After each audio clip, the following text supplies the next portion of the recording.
We don't talk to each other. That's all we don't know. Cultural differences are that Then there's that whole other frail thing. people don't understand.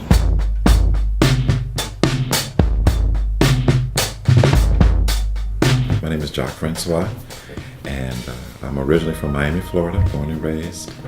I am a descent of a Haitian immigrant. My dad is Haitian. My mom is from a small town in Georgia called Tifton.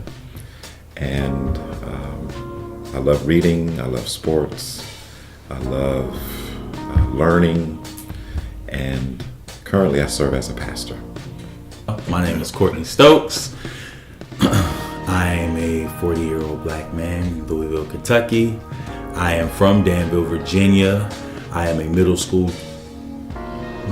teacher / elementary school teacher at ML Menace Junior Academy here in Louisville. I'm Humphrey Ihejerica Jr. From Houston, Texas, Missouri City, Texas. Went to college in Michigan, moved to Louisville, Kentucky after college, started working. I work in intelligence. I'm also a business owner, own a security company, a moving company, an author. Just wrote my first book called Turmoil. And I identify as a African American, but my dad is from Nigeria and my mom is from Trinidad and Tobago. Black culture, in my opinion, is the experience of growing up in this body. I think black culture is really a lens by which we experience the world and also our environment, our immediate environment. It's a culture of struggle, and you're always trying to overcome something, whether it's racism or whether it's lack of education, or whether you're dealing with your own demons. You're always trying to figure out where you fit in and how much you matter. And I think that's the experience of black culture. It's reflected in our music, it's reflected in our art forms, it's reflected in our church. No matter where you go, if there's an assembly of black people, there's always that element of trying to overcome some form of adversity. We're just a resourceful people. We just do things. I hate using the word swag, but we have a certain thing, how we do a certain way. Yeah. And I think the world sees that and they try to emulate that. But as I stated in my first statement, that it's the journey that they'll never experience. So I think black culture is ever evolving in this world and adapting to whatever this world throws to us. We adapt to it very well. The biggest thing that people misunderstand about black culture is that they feel that they have to use a certain type of language to communicate with us. For instance, a lot of people assume that we all use slang, which we may be fully aware of slang and may even know what certain words mean, but it doesn't mean that all of us use slang. I've had situations where people who were of other cultures, they would try to impress me by showing me that they listen to some of the same type of music that they would deem that I listen to. For instance, hip hop, for instance, right? So they assume that I'm a connoisseur of hip hop because I'm black. There's a coworker of mine, and we're in the car.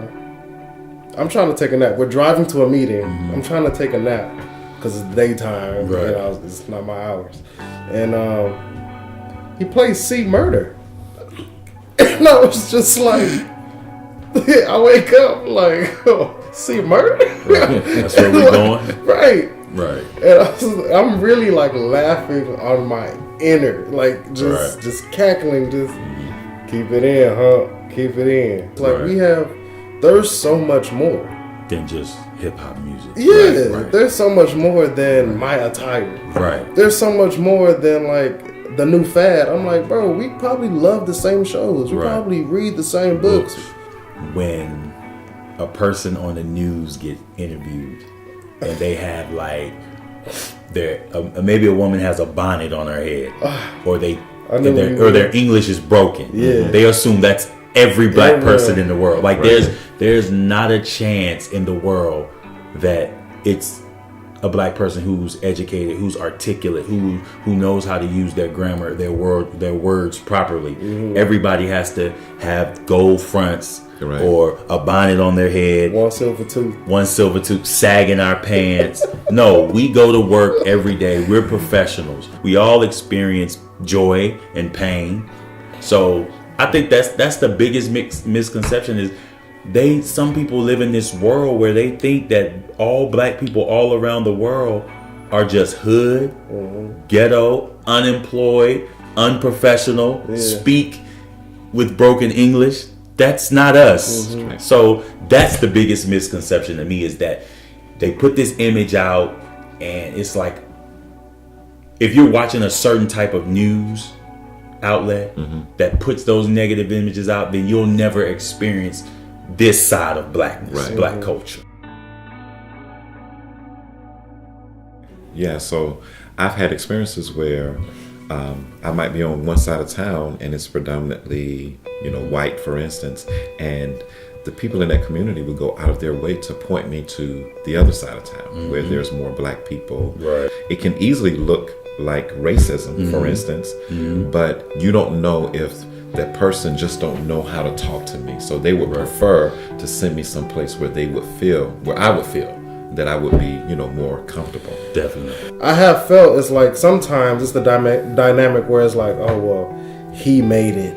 Right. He's here with us. Right. Like, this guy, finally, he's not one of those. Right.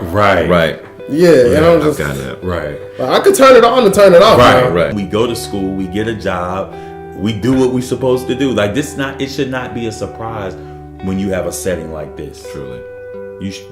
It shouldn't be a surprise, but I feel like it's a surprise. I have really held my tongue on a lot of things here at work for the sake of keeping the workplace comfortable. I can be professional, but then if I go there with you, then I'm the angry black man. Right. Like, as we have to control all these narratives of us.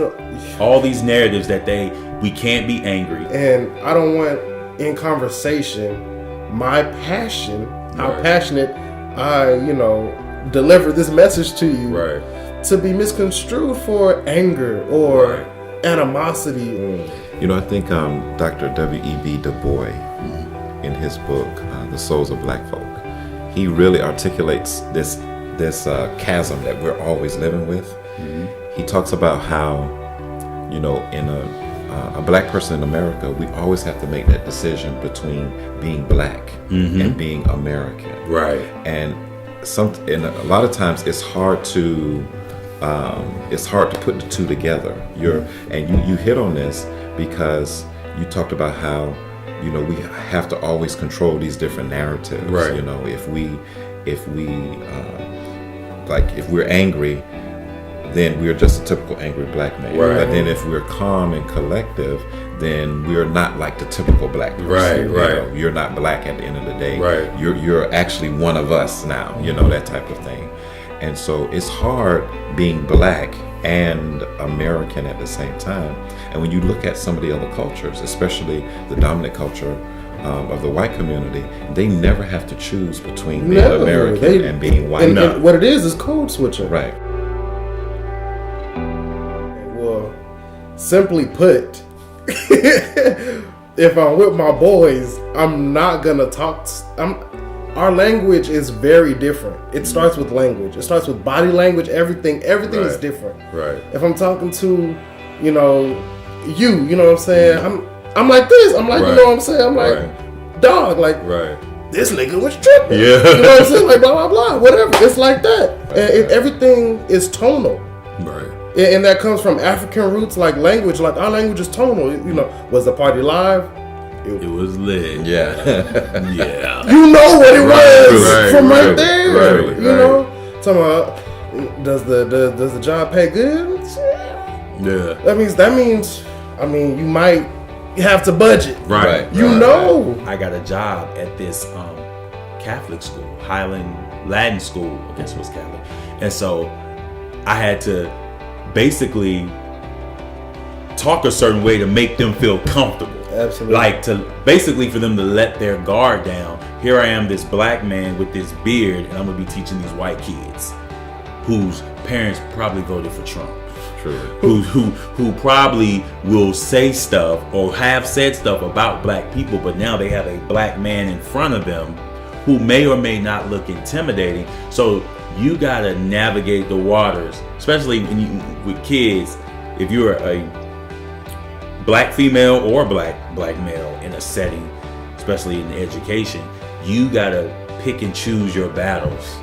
Because somebody, you could say something and offend somebody, right, and they're going to go home and tell their mother, and their mother is this and that and this and that. We got to get him or her out of here. Truly. So, but I felt myself in the interview, like, I never even told my wife this, but when I left the interview, I was driving home, the interview went well, but I didn't give them me. Yeah. I gave them who What they wanted to be. Yeah. And I thank God every day that I didn't get that job, because while it offered more, while it had some benefits to it, I wouldn't have been happy because I wouldn't have been able to be myself at that job. You don't know how to interact with black people. You know, you don't understand our cultural norms. Right. And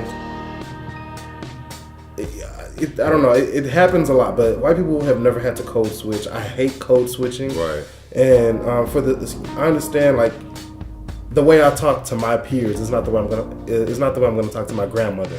Correct. That's code switching. Right. That's the way it should be. Right. You know, in terms of respect and, you know, presenting yourself right, you know, for your elders or something like that. Right. But if it's for the sake of economic stability or being gainfully employed, I should be me. You should appreciate Who I am. Right. And what shaped me. Right. But you can't do that when you're black. You can't.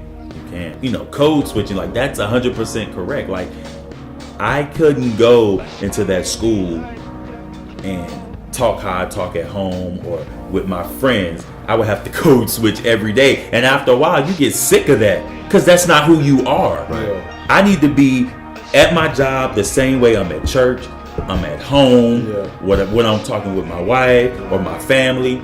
I need to be that person 24/7, and it's not fair that we always have to jump hurdles just to be accepted. Yeah. Is it just a feeling that you have to code switch or have to maintain a certain image? What proof do you have that that is what is required of you? Or is it just how you feel? Because maybe, you know, we feel like in order to be accepted in this role or in this position, I have to talk this way to fit in. What if nobody's requiring that? What is your reasoning behind feeling, or is it just a feeling? Is there actual reasoning and proof, or is it just a feeling? For me personally, I was raised by a mom who was from the Deep South and who had experience with Jim Crow, for instance, who lived during that time where we had separate water fountains and separate restroom facilities, and you couldn't look a white man in the eye, and you know, that kind of stuff. So I think a lot of times, even the language that we hear at home, you know, because at the end of the day, I think all of us are taught in some type of manner, no matter what kind of home, no matter where you're from. We're all taught how to behave when we're around white people. So I remember growing up that, you know, especially because we grew up in a certain socioeconomic level, and then we were in that situation where we were trying to climb that economic ladder, right? So we felt that there was a certain way that we had to behave in order for us to be embraced and accepted. So I don't know if we even know if it's a reality. I think it has a lot to do with our perception of, you know, other cultures and what they're looking for from us. And you know, even on a personal level, I hear, you know, one of you guys mentioned about when we go in for an interview, for instance. I love going to an interview where a white person is interviewing me because I have learned, and I'm wondering even now as you ask that question whether this is in my mind, but in my mind I have learned how to present myself so that I can be normal to them. So I'm able to portray or give them the person that they really want to see. Right. Whereas I feel as though if I'm talking to another black person, because we have the same culture, because we have the same shared experience, I know that they can see through me. They know when I'm authentic and they know when I'm not authentic. Right. Whereas I believe that white people will believe the lie that I've portrayed about myself, because in my mind I'm thinking this is the person that they will feel more comfortable with. Right. Right. Let's go with A. Yeah. Right. I think the key word is survival. Right. Right. It's not worth the risk to find out if it's okay to be yourself. Truly. Yeah. I feel like, what do you want to do? I mean, you want to be yourself? Be yourself. And see how far that gets you. All right. If it gets you somewhere, then your career route was, one that allowed for that. But a lot of other things, no. It's definitely a feeling, but it's definitely a real thing. You asked a question about, is it something that's just perceived, or do we have proof that is actually reality, right? About us having to do certain things and behave a certain way in order to be accepted. I think what happens is we've never really had that moment in our upbringing where we were able to fully be ourselves around the dominant culture without having some type of repercussion. Right. So we don't even really know what it looks like. So it goes back to this idea of, should we take a chance, or should I play this safe?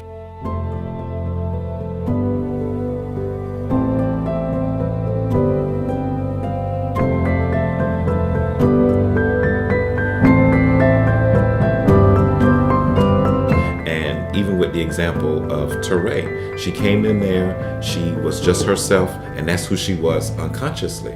But when she became more conscious of how she was, how she looked on camera, and in her mind, if she really wants this show, maybe she needs to tone down, who she is. And this goes right back to that double man. Can I be black, and can I be somebody who is actually considered American? Do I have to compromise, or do I have to, or can I, or do I have the liberty to be completely who I am, my authentic self, without paying some type of price for it? In my watching the show, it made me think about how complex we are as black people. I think both of those were correct. Sometimes you feel like wearing a gold tooth, and then other days like, Right. And both of those are authentically her, because we are simply a collection of whoever we're around. She's around black people, she's around white people. Sometimes you feel like popping out and saying yes, and then other times you just feel like this is where I'm fixing. Right. And it's neither one of those are inauthentic. They're just a part of who we are, because we've had to assimilate to so many different settings until we just become complex, whereas other cultures are just one type of something. Truly. And I think that's often misunderstood. I have like a million other questions. But one more follow-up. Specifically as black men, so not speaking from a holistic point of view, what do you think is misunderstood most by other cultures about black men?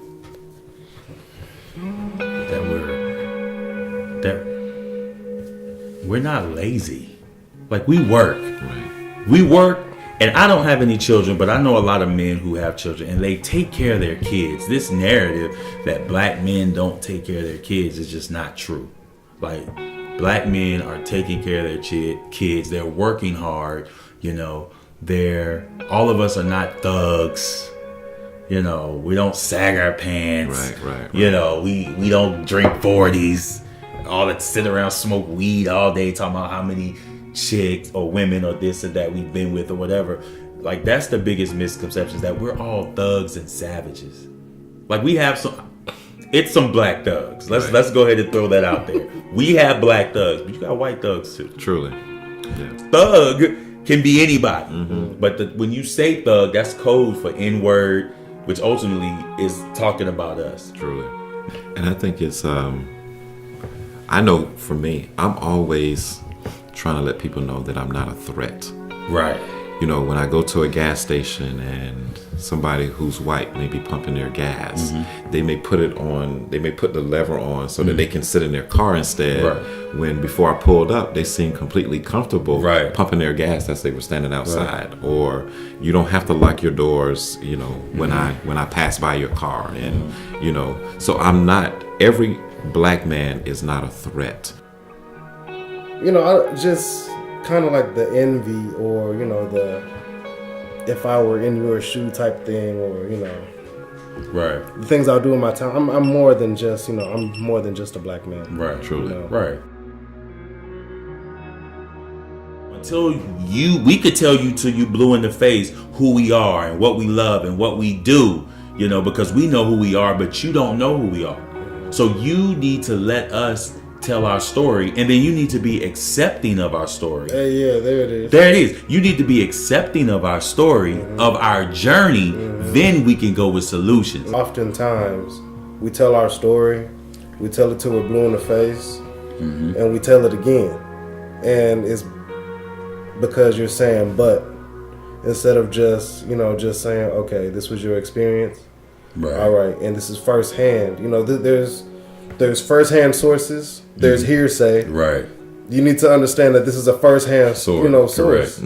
You know, this was my walk. This is what I see, and I can't make this up to you. You know, there's no way I can make this up to you. And so when they stop coming with the buts, you know, then that's phase one.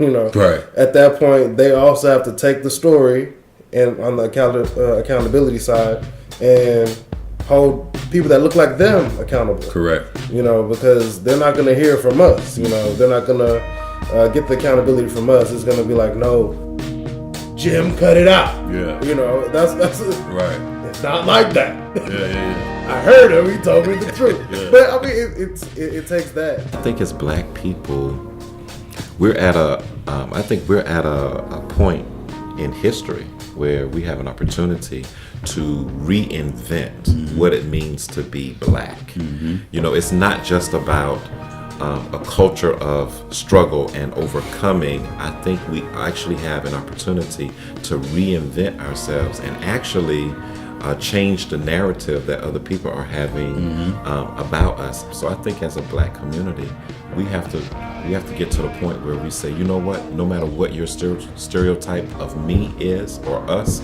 is, if it's not true compared to how I think of myself, I'm not going to accept it.